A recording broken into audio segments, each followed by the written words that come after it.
তো hello friends, welcome back to my channel পারামিতার blog. অনেক অনেক স্বাগত সবাইকে। চলো, আমাদের ডেস্টিনেশন আজকে কোথায় তোমাদের সাথে একটু শেয়ার করি আর গল্প করি।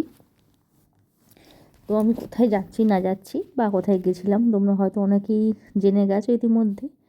আর ব্লগটা পোস্ট করতে একটু দেরি হয়ে গেল, কারণ ফিরে এসে অনেক কাজ ছিল, সেগুলো সামলাতে সামলাতে অনেকটা দেরি হয়ে গেছে। চলো, আমরা রেডি হয়ে বেরিয়ে পড়েছি, চলে এসেছি এখন হাওড়া স্টেশন। তো হাওড়া স্টেশনে এসেছি, এখান থেকে আমাদের ট্রেন আছে আজকে। তো ট্রেনের টাইম ছিল 12:15-তে। তো আমরা প্রপার টাইমে পৌঁছে গেছি, কিন্তু আমাদের সাথে মানে আমরা যাদের সাথে যাবো আর কি, এই ফার্স্ট টাইম যাচ্ছি আমরা।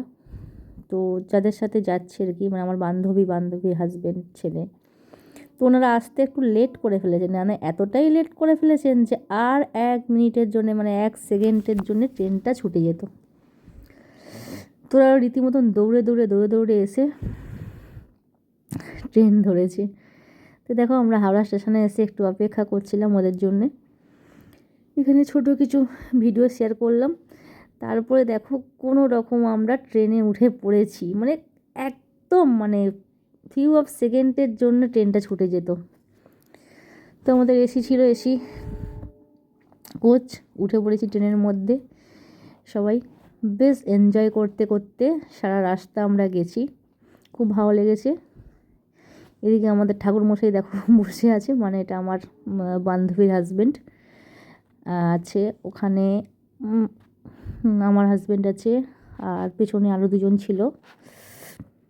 তো সবাই মিলে এনজয় করতে করতে যাওয়া হচ্ছে। তো এরকম ট্রেন দেখতে দেখতে যাওয়ার মজাই আলাদা। আমার সব থেকে বেশি না ট্রেনে জার্নি করতে খুব ভালো লাগে, বাসের থেকে ট্রেনে জার্নি করতে ভীষণ ভালো লাগে। তো ট্রেন ছেড়ে দিয়েছি, আর যখন ট্রেনগুলো যাচ্ছে আর ভীষণ ভালো লাগছে, পাশ দিয়ে যখন ট্রেনগুলো চলে যাচ্ছে। তারপরে একদম মানে খুব কম কম স্টেশনে দাঁড়াচ্ছে। তো এটা হচ্ছে কামারকুণ্ডু, তোমাদের ক্লোজ করে দেখিয়ে দিলাম। তারপরে আমরা নিয়েছিলাম একটু কফি। তো প্রচণ্ড ঠান্ডা ছিল, তো কফি তো বানতাই হ্যায়। আর যেখানে আমার বান্ধবী ললিতার আমি আছি, সেখানে তো কফি আমাদের চলবেই। তো যাই হোক, কফিটা এনজয় করতে করতে আমরা প্রত্যেকটা মুহূর্তের ভিডিও করে রেখেছি, প্রত্যেকটা মুহূর্তের স্মৃতি করে রেখেছি, অনেক অনেক অনেক ফটোও তুলেছি। তো জীবনে মানুষের জীবনে অনেক কিছুই থাকবে, সুখ দুঃখ নিয়েই জীবন আর কি। সেগুলোকে পেছনে ফেলে মাঝে মাঝে একটুখানি বেরিয়ে পড়তে হয় ভালো থাকার জন্যে। তো প্রত্যেকটা মানুষেরই ভালো থাকার অধিকার আছে, আর তার উদ্দেশ্যেই একদম মানে হঠাৎ প্ল্যান আর কি। রাত্রি 11টায় প্ল্যান হয়েছে, সকালবেলা বেরিয়ে পড়েছি আমরা। তো এরকম আমরা যে কত কিচ্ছু, দেখো ট্রেনের মধ্যে আমরা কি কিনেছি, দেখো মজা কিনেছি এক সেট করে। আর এদিকে আমার ছেলে শুয়ে শুয়ে উঁকি মারতেছে। তারপরে রুমাল কিনেছি। তো আমরা মাঝে মাঝে আসছে একজন করে কিছু কিছু বিক্রি করতে। আর আমার বান্ধবী বলছে, এই যে চাদরগুলো আছে এগুলো নিয়ে পালিয়ে যাব।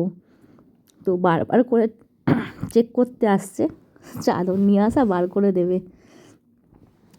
তো অনেকগুলো চাদর দিয়েছে, আর আমরা এতগুলো সিট নিয়েছিলাম, মানে আমরা সেই হাত পা ছড়িয়ে এসেছি, কিন্তু আমরা কেউই শুইনি।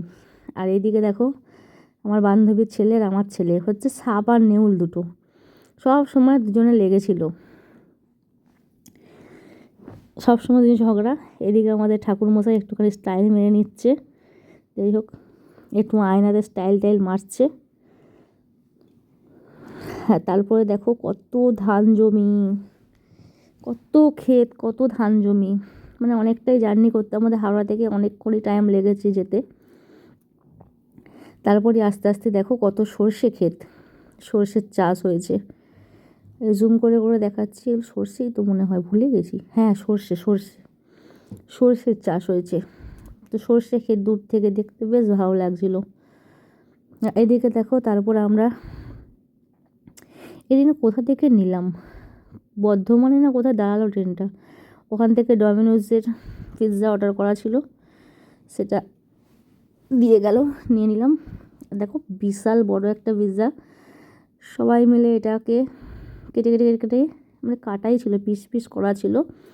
এর মধ্যে চিলি ফ্লেক্সগুলো আর যেগুলো যেগুলো আছে সেগুলো সব ছড়িয়ে এবার ওটা আমরা খাবো সবাই মিলে। খেয়েছি ট্রেনের মধ্যে, ভাত ফাত তো কিছু খাওয়া হয়নি, দুপুরবেলা ট্রেন ছিল, তো এগুলোই টুকটাক করে আমরা খেয়েছি আর কি ট্রেনে। আর এটা হচ্ছে আমাদের পিৎজা পার্টি হচ্ছে ট্রেনে। তো যেখানেই আমার বান্ধবী আর আমি থাকি সেটাই একদম স্বর্গ হয়ে যায় আর কি, সেই মুহূর্তগুলো সেরা সেরা হয়ে থাকে। আর আমি যেন সারা জীবন এমনভাবেই থাকতে পারি।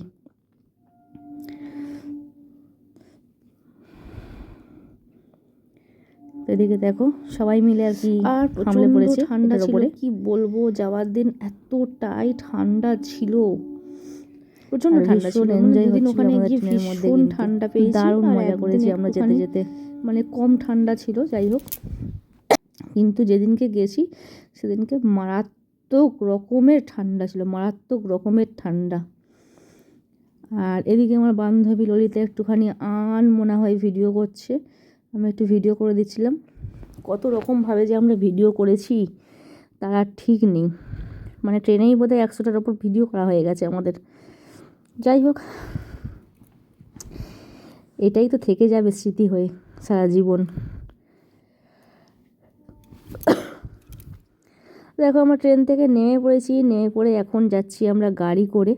তো রামপুরহাট স্টেশনে নেমেছি, নেমে আমাদের গাড়ি করে যেতে হবে অনেকটাই। রামপুরহাট থেকে বেশ অনেকক্ষণই টাইম লাগে। তো যারা যারা গেছো অবশ্যই জানো, আমি প্রথমবার গেলাম। তো আস্তে আস্তে দেখো আমরা মায়ের মানে মা তারার সান্নিধ্যে এসে গেছি। আর একটুখানি জাস্ট এই যে হচ্ছে গেট।